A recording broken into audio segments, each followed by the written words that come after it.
ஒரு கிராமத்தில் ஒரு ஏழை பாட்டி வாழ்ந்துட்டு வராங்க. அந்த பாட்டிக்கு ரொம்ப நல்ல மனசு. ஊரில் இருக்கிற எல்லாருக்குமே உதவுற குணம் அவங்களுக்கு இருக்குது. ஒரு நாள் அந்த பாட்டி ஆத்தங்கரையில் துணி துவைக்க போனாங்க. அப்போது அந்த ஆற்றுல ஒரு கழுதை தடுக்கி விழுந்து ஆற்றுல அடிச்சிட்டு போகிறத அந்த பாட்டி பார்க்குறாங்க. உடனே அவங்க தன்னோட உயிரை கூட பெருசாக நினைக்காம அந்த கழுதையை அந்த ஆற்றுல இருந்து காப்பாத்துறாங்க. பாட்டி செஞ்ச அந்த உதவியை தேவதை பார்த்துக்கிட்டே இருக்காங்க.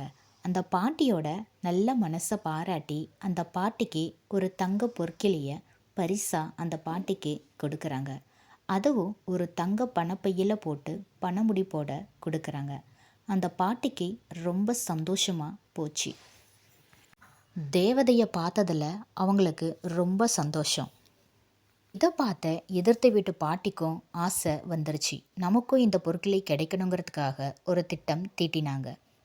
அந்த தேவதை முன்னாடி இவங்கள நல்லவங்களா காட்டிக்கிறதுக்காக இவங்களே ஒரு கழுதையை அந்த ஆற்றுல தள்ளி விட்டு இவங்களே அந்த கழுதையை காப்பாற்றுற மாதிரி அந்த தேவதை முன்னாடி நடித்தாங்க.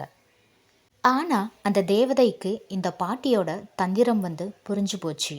அந்த பாட்டிக்கு கொடுத்த அதே பொற்கிளையை அதே தங்க பணமுடிப்போட இந்த பாட்டிக்குமே ரொம்ப அழுக்கான பொற்கிளையோட ரொம்ப அழுக்கான பணப்பையில் போட்டு கொடுத்து அந்த பாட்டியை ஏமாற்றத்தோட வழி அனுப்பி வச்சாங்க.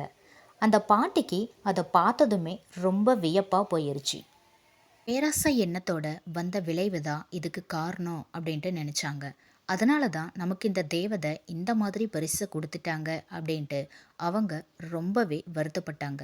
எவ்வளோ தப்புன்னுமே புரிஞ்சுக்கிட்டாங்க பாட்டி. பேராசை பெருநஷ்டம் அப்படிங்கிறது எவ்வளவு தப்புன்னு அந்த பாட்டிக்கு அதிலிருந்தே புரிஞ்சது.